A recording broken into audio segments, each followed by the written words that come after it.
Welcome back, guys and gals. This is Animating Scenes and I'm your host, Alphonso. Now today, episode 3, we'll be discussing storyboarding, and in particular, we'll be discussing the storyboarding for our animation sequence, Ninja Sleeper.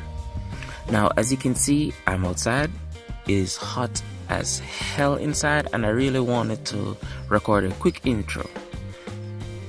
I hope you enjoy the episode, and I'll see you in a few.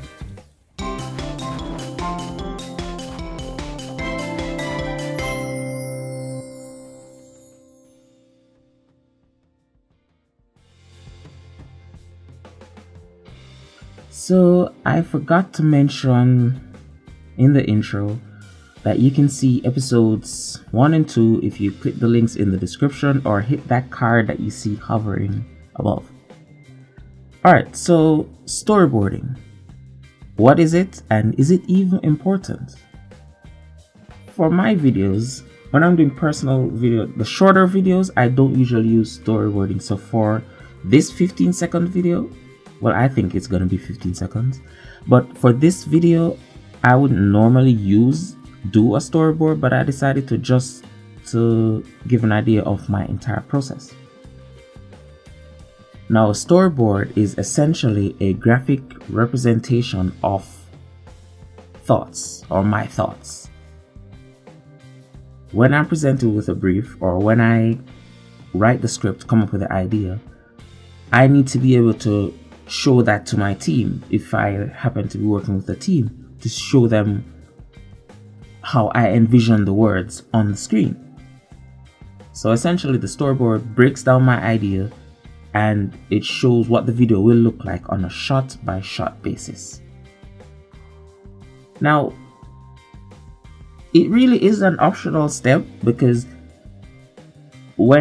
for projects like this, I will still be doing an animatic, and you'll notice then that most of the scenes from the animatic, I'm essentially just gonna copy my storyboard frames. There are 3 main reasons why I find a storyboard to be very important. It is best to share your vision, because sometimes words just won't cut it. People will confuse the things that you say and think you meant something else. So you'll say A and in their mind they'll picture B. But when you actually see a sketch on screen or printed in front of you, your ideas become that much clearer. This will then make production a lot easier. Reason being, while you're working on your project, if you just tell the clients, or tell the director or whatever, oh yes, I understand what you want, and you go straight in and you start animating and you do your animatic, whatever, you waste a few hours and you bring it back to them and they're like, yeah, this is not what we had in mind, and then you as an artist, you're stuck having to go and redo a few hours of work when you could have just simply put out a few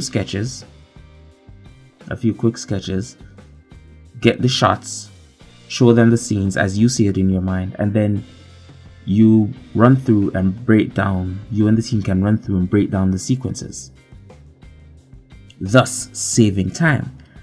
And if you know me, you know I'm a guy, I love my time. I will not waste it. So any way that I find I can save time without compromising quality, that's what I do.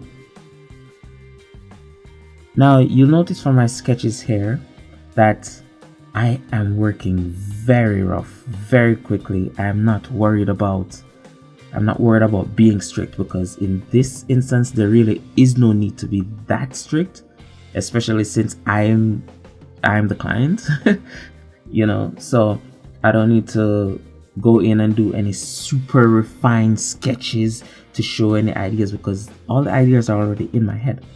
So the character for the most part isn't even on model, but what the sketches do and what they're supposed to do is to tell the story.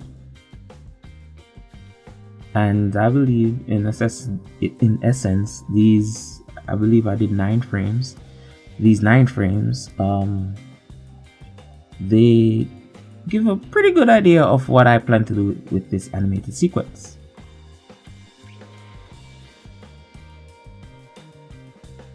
You'll notice that I started the process with a pre-made template. Now the storyboard template that I use, I got it I got it about 2 or 3 years ago. I do not remember where I got it from, sadly.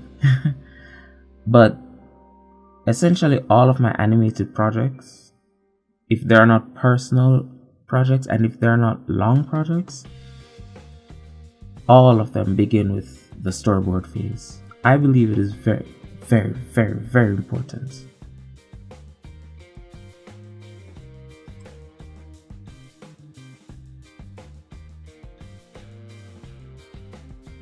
Okay, you would have noticed from the image, the template that I began with, that there are a few lines underneath the boxes I sketch in. The reason for this is that the lines from the script, the things that will be spoken or notes about what should be happening on the screen, is what I write on those lines. You can see one now, right? Each storyboard should feel like a comic book,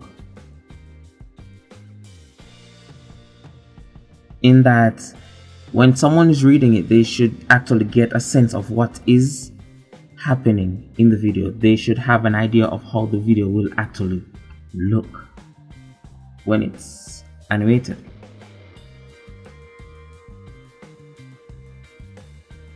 One important thing about storyboards is that it's at this point that I really can decide whether or not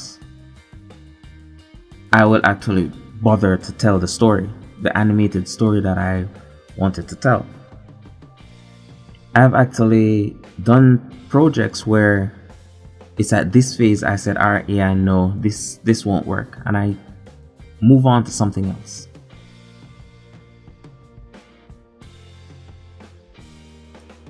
Now, I won't lie to you.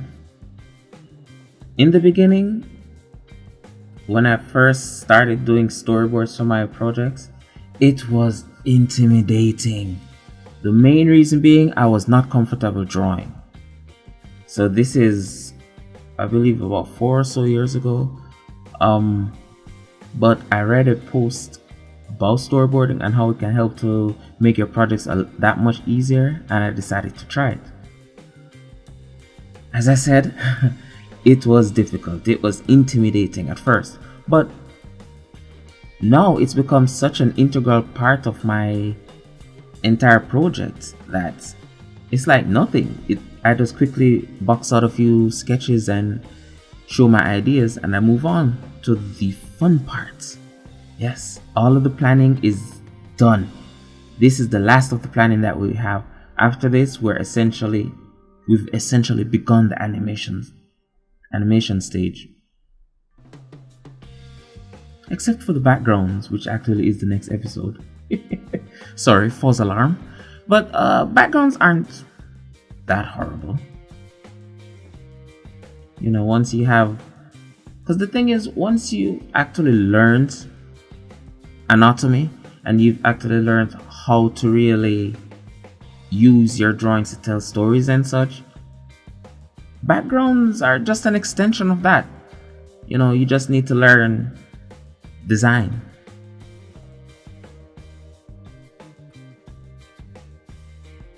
I hope you enjoyed this episode as much as I enjoyed bringing it to you. Now, if you'd like to see the full image, the full storyboard images, because it's 2 pages, you can just click the link in the description, or it should be appearing on your screen right about now, and it will take you over to my site where you can see both images. Thanks for joining me, and until next time, live good.